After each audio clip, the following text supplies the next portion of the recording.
ஏக இறைவன் அல்லாவின் நல்லடியார்களே, நாம் அனைவருக்கும் அந்த ஏக இறைவன் அல்லாவின் அருள் உண்டாவதாக. கடந்த ஒரு வாரமா டூர் தான்.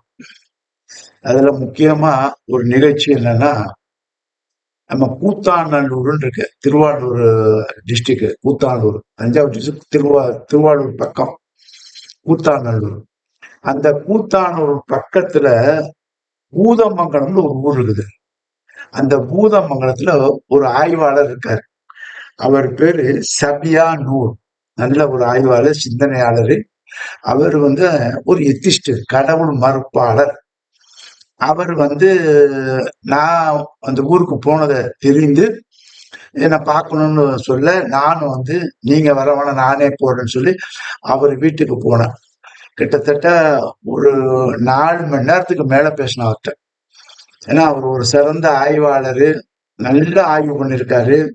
ஒய்த்துல ஏதோ இடத்துல வேலை செய்து தன்னுடைய முழு சம்பாத்தியத்துல ஒரு பகுதியை புத்தகங்களா போட்டு தன்னுடைய ஆய்வை புத்தகமா இறக்கி அந்த புத்தகத்தை ஃப்ரீயா டிஸ்ட்ரிபியூட் பண்ணியிருக்காரு.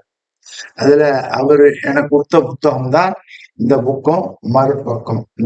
மறுபக்கம் சபியா, இந்த புக்கு தான் அவர் கொடுத்தாரு. இத யாரு பப்ளிஷ் பண்ணிருக்காங்கன்னா, இத நீங்க அவசியம் அந்த புக்கை படிக்கணும். இது ஒரு நல்ல சிந்தனையான புக்கு, மறுபக்கம். இது நான் இதை சொல்றேன் பாருங்க. வெளியீடு குயின் பப்ளிகேஷன், ஆசாத் தெருவு, பூதமங்கலம், திருவாரூர் மாவட்டம். இது ஒரு நல்ல ஒரு முயற்சி. இந்த முயற்சியில அவர் சில கருத்துக்கள் எல்லாம் நிறைய சொன்னாரு. அது எல்லாத்தையும் என்னால விரிவா சொல்ல முடியாது. அவர்கிட்ட சில கருத்தை நான் உள்வாங்கி குரான்ல ஆய்வு செய்து பார்த்தேன். குரான்ல ஆய்வு செய்யும் போது அவர் எனக்கு இந்த புத்தகத்துல முதல் பேஜ்ல எழுதி கொடுத்திருக்காரு. அவர் எழுதின கையெழுத்து போட்டு எழுதி கொடுத்தாரு. அந்த வசனம் ரொம்ப என்ன டச் பண்ணிடுச்சு. அவர் எழுதின வசனம் என்னன்னா, எல்லா கடவுளும் ஒன்று என்பது நம்பிக்கை. நல்லா பாருங்க, எல்லா கடவுளும் ஒன்று என்பது நம்பிக்கை. எல்லோருக்கும் ஒரு கடவுள் என்பது உண்மை. எல்லா கடவுளும் ஒன்று என்பது நம்பிக்கை. எல்லோருக்கும் ஒரு கடவுள் என்பது உண்மை. நம்பிக்கை நம்மை பிரிக்கும். நம்பிக்கை நம்மளை பிரிக்கும், டிவிஷன் பண்ணும். நம்பிக்கை நம்மை பிரிக்கும். உண்மை நம்மை இணைக்கும். உண்மையானது நம்மளை எல்லாரையும் சேர்க்கும், இணைக்கும், ஒரு புள்ளி கொண்டு வருங்கிறார். அப்ப இந்த நம்பிக்கை எப்படி அவர் சொல்றாரு பாருங்க. எல்லா கடவுளும் ஒன்று என்பது நம்பிக்கை. எல்லா கடவுளும் ஒன்று என்பது நம்பிக்கை. பல கடவுள் இருக்குது, ஆனா எல்லா கடவுளும் ஒண்ணுன்னு சொல்லு நினைக்கிற மாதிரி நம்பிக்கை. எல்லா கடவுளும் ஒன்று என்பது நம்பிக்கை.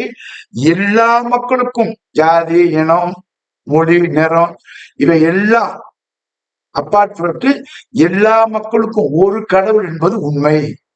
அப்ப மேல உள்ள நம்பிக்கை நம்மளை பிரிக்கும், நம்மளை டிஃபரெண்ட் பண்ணும், டீவியேஷன் பண்ணும். உண்மை நம்மளை ஒன்றிணைக்கும், உண்மை நம்மளை சேர்க்கும். ஒரு பாயிண்ட்ல எல்லாரும் ஒன்னா சேர்க்கும். அப்ப இனம், மொழி, ஜாதி, மொழி, ஊர் எல்லாத்தையும் இருந்தாலும் அந்த உண்மையில எல்லாம் ஒரு புடியா நிற்பாங்க அப்படின்னு சொல்றாரு.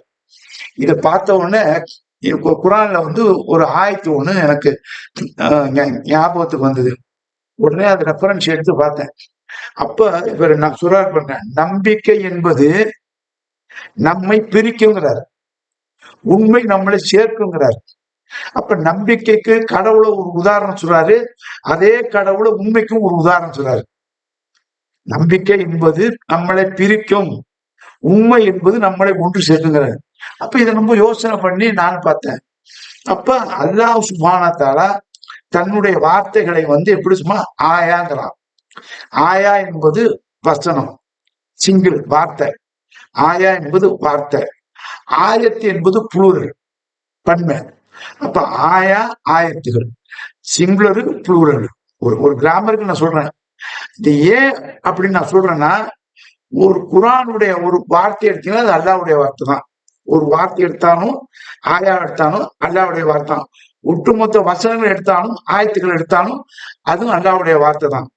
ஆனா அல்லாவுடைய வார்த்தையை நம்புற அந்த நம்பிக்கை உன்னை பிரிக்கும். ஆனா அதே அல்லாவுடைய வார்த்தை உண்மை என்றால் உன்னை ஒன்று சேர்க்குங்கிறார். அல்லாவுடைய வார்த்தை நம்பிக்கை, அந்த நம்பிக்கை வந்தா உன்னை பிரிக்கும். ஏன்னா அல்லாங்கிறது கடவுள் தானே, கர்த்தர் தானே, பல பேர்ல கூப்பிடுறாங்களே, அப்ப அது நம்பிக்கை உன்னை பிரிக்கும். ஆனா அந்த கடவுளுடைய வார்த்தை உண்மை என்றால் உன்னை ஒன்று சேர்க்கும். அந்த பாயிண்ட கொண்டு உன்னை ஒன்று சேர்க்குங்கிறாரு.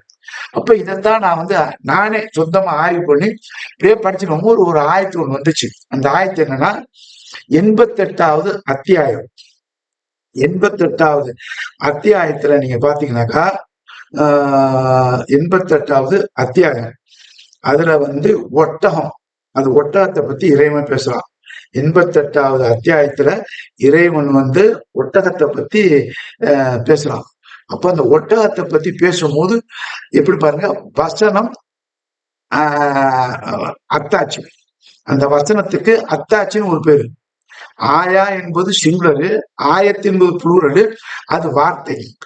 வார்த்தை அத்தாட்சியா மாறணும். ஏன்னா அல்லாஹ் குர்ஆனுடைய வார்த்தையில சொல்லும், வார்த்தைன்னு வைக்கலாம், அத்தாட்சின்னு வைக்கலாம்.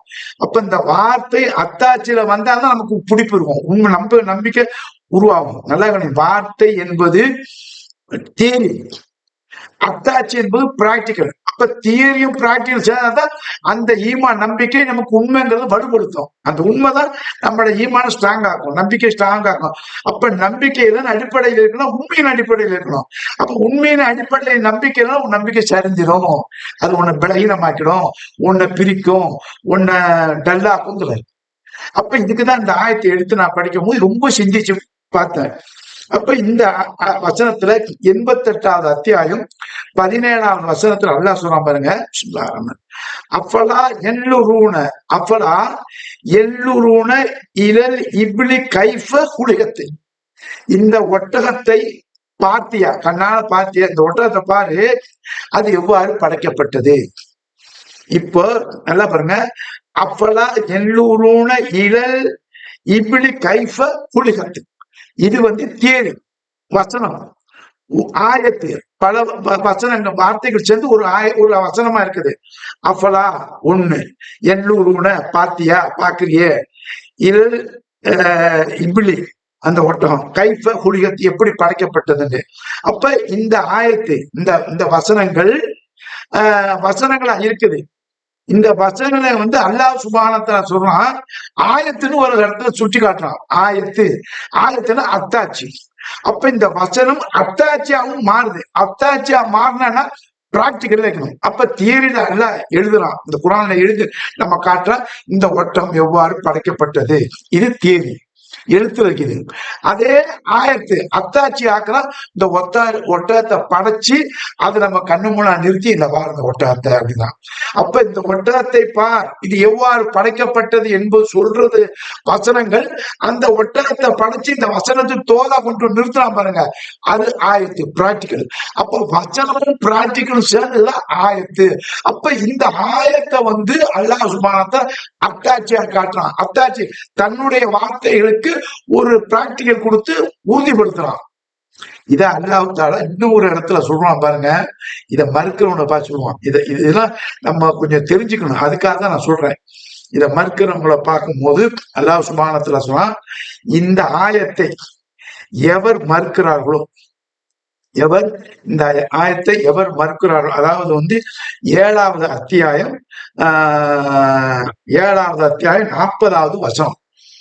7வது அத்தியாயத்துல 40வது வசனத்துல சொல்றான் பாருங்க, இன்னல்லதீன கத்தபு, இன்னல்லதீன நிச்சயமாவர் யாரெல்லாம், அல்லதீன கத்தபு பொய்யாக்குகிறார்கள், பி ஆயாத்தினா என்னுடைய அத்தாட்சிகளை. வசனம் தியரி பிராக்டிகல் ஒட்டகம். அப்ப சொல்ற இன்னல்லதீன கத்தபு, யார் பொய்ப்படுத்துகிறாள் பி ஆயாத்தினா, என்னுடைய அத்தாட்சி, என்னுடைய அத்தாட்சிகளை நான் காட்டி, என்னுடைய வார்த்தையும் அந்த வார்த்தைக்கு தோன்றும் ஒரு அத்தாட்சியை காட்டுற, இந்த அத்தாட்சியை யார் பொய்ப்படுத்துகிறார்களோ அந்த அவர்களுக்கு என்ன இருக்குன்னா, அவர்கள் நிச்சயமாக இதை பொய்ப்படுத்துறாங்க. ஆனா இத உண்மையை பொய்ப்படுத்துறான். எப்படி பொய்ப்படுத்துறான்னா, சும்மா வாயால பொய்ப்படுத்துறான், ஒரு ஆதாரத்தோட பொய்ப்படுத்த மாட்டேங்கிறான். ஒரு ஆதாரத்தை கொண்டு பொய்ப்படுத்தினா அல்ல ஏத்துக்கிறாங்களா, என்னோட ஆயத்தை என்னோட அத்தாட்சி நீ பொய்ப்படுத்துங்கிறான். வா இந்த மாதிரி ஒரு வசனத்தை உன்னால கொண்டு வர முடியுமாங்கிறான். ஒரு வசனத்தை உன்னால கொண்டு வரணும். ஒரு வசனம் கொண்டு வந்தா அதுக்கு ஒரு அத்தாட்சியை கொண்டு வரணும். அப்ப தியரி பிராக்டிகல். அப்ப சொல்றான், இந்த வசனத்தை யார் பொய்ப்படுத்துறாளோ, இப்படிப்பட்ட ஆயத்துகள் அத்தாட்சிகளை நான் சொல்லி காட்டின யார் பொய்ப்படுத்துறார்களோ அவர்களுக்கு என்னுடைய தண்டனை எதுனா அதே ஒட்டகத்தை சொல்றான். இந்த ஒட்டம் பாட்டு நான் காட்டுற பாருங்க, ஒட்டம், இந்த ஒட்டம் ஊசி இருக்குல்ல, நூறு ஊசி, அந்த ஊசியில ஒரு ஓட்டை இருக்கும். அந்த ஓட்டையில இந்த ஒட்டம் பூராது, போக முடியாது. அது போல இவர்கள் ததியினத்தம் பண்ணாலும் இந்த சத்தியத்தை மறைக்க முடியாது, மறுக்க முடியாது. அப்படி அவர்கள் மறுக்கிறதா இருந்தா, எனக்கு வேணாப்பா, இதெல்லாம் எனக்கு தேவையில்லைப்பா அப்படின்னு ஆய்வு செய்யாம ஒரு பிளைண்டா மறுத்தார்கள், அவர்கள் நிச்சயமாக அவர்கள் சோனபதிக்கு உள்ளே நுழைய முடியாது. அவர்களுடைய தண்டனை மிக கடுமையாக இருக்குங்கிறான். இந்த வசனத்துக்கு தான் அவர் கொடுத்ததை இந்த ஆதாரமா நான் சொல்றேன். எனக்கு இது மனசுல பட்டுச்சு, இதை நம்ம எல்லாம் பகிர்ந்து கொள்ளணும். இப்ப எந்த உலகம், எந்த ஒரு கிதாப் எடுத்தாலும், எந்த ஒரு புத்தகத்தை எடுத்தாலும், அந்த புத்தகம் வார்த்தைகள் வசனங்கள் அது ஒரு தியரி, அதுக்கு பிராக்டிகல் இருக்கு, ஆனா இருக்காது. அது குர்ஆன்ல உள்ளதான் இருக்கு. குர்ஆன் அல்லாஹ்வுடைய வசனம், பிராக்டிகல், ஆயத்து, அத்தாட்சி. இந்த அத்தாட்சி நீ பொய்ப்படுத்த முடியுமாங்கிறான். ஒரு லைன், ஒரே ஒரு வசனத்தை பொய்ப்படுத்த முடியுமாங்கிறான். அப்புறம் இன்னொரு இடத்துல 10 வசனத்தை பொய்ப்படுத்த முடியுமாங்கிறான். இந்த ஒட்டுமொத்த குர்ஆனை உன்னால பொய்ப்படுத்த முடியுமாங்கிறான். இன்ஷா அல்லாஹ் அதை வர்ற நாட்கள்ல பார்ப்போம். ஏன்னா இவருடைய இந்த வார்த்தை பார்த்தோம் பாத்தீங்களா, இந்த வார்த்தை சொல்லப்பட்ட வார்த்தை இருக்கு பாத்தீங்களா, இவர் கைப்பட எழுதி கொடுத்தாரு. எல்லா கடவுளும் ஒன்று என்பது நம்பிக்கை, எல்லோருக்கும் ஓர் கடவுள் என்பது உண்மை. அப்ப எல்லோருக்கும் ஓர் கடவுள் என்பது உண்மைனா, நீ எந்த கிதாப், எந்த வேதங்கள், இறை வேதத்தில் இருந்தாலும் ஒன்றே குலம், ஒருவனே தேவன், அதான் வரும். நீ எங்க எடுத்தாலும் சரி, அது கர்த்தரும் சொல்லும். அதாவது எந்த வேதத்தை நீ எடுத்தாலும் அந்த வேதம் உன்னோடதான் நிற்கும், ஒரு கடவுள் தான் இருக்கும். அப்பதான் சொல்றாரு, நம்பிக்கை நம்மை பிரிக்கும். ஏன்னா எல்லாத்தையும் ஒரு கடவுள், ஆனா எல்லோருக்கும் ஒரு கடவுள் சொன்னா அந்த உண்மை நம்மை ஒன்று சேர்க்குங்கிறார். அப்போ உண்மை சேர்க்கணும், ஜாதி மதம் ஏன்னா எல்லாத்தையும் மறந்துட்டு நீங்க சத்தியத்தை பாக்குறீங்கன்னாக்கா அதுக்கு ஆதாரமா இன்னைக்கு நம்ம கிட்ட இருக்குது இந்த குர்ஆன். எல்லா வேத்தையும் பாருங்க, எல்லா வேத்தையும் கம்பேர் பண்ணுங்க, எது சத்தியம் எது உண்மை என்பது ஆதாரத்தோடு பார்க்கும்போது நம்ம நம்பிக்கை வலுவடைகிறது என்பதை கூறி நிறைவு. நன்றி, வசலாம்.